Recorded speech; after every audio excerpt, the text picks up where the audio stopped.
ప్రభుత్వ స్థలాలను ఆక్రమించుకుని అనుభవిస్తున్న అధికారులు పట్టించుకోవడం లేదని పార్వతీపురం ఎమ్మెల్యే విజయచంద్ర ఆగ్రహం వ్యక్తం చేశారు.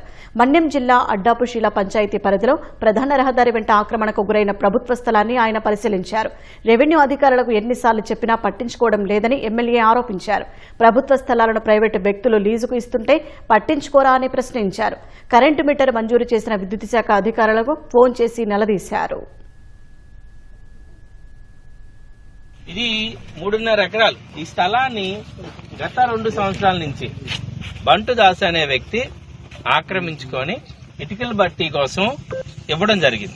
దాదాపుగా నెలకి ఒకసారి ఎక్కువగా రెవెన్యూ వస్తే 50,000 అంట, మరీ ఎక్కువ రెవెన్యూ వస్తే అది 1,00,000 వరకు వెళ్తుందంట. ఒక ప్రభుత్వ స్థలాన్ని ఒక వ్యక్తి లీజుకి ఇవ్వడం ఏంటి? కలెక్టర్ గారు నేను ఈ రూట్ లో వెళ్తున్నప్పుడు ఆపి కూడా చూపించడం జరిగింది.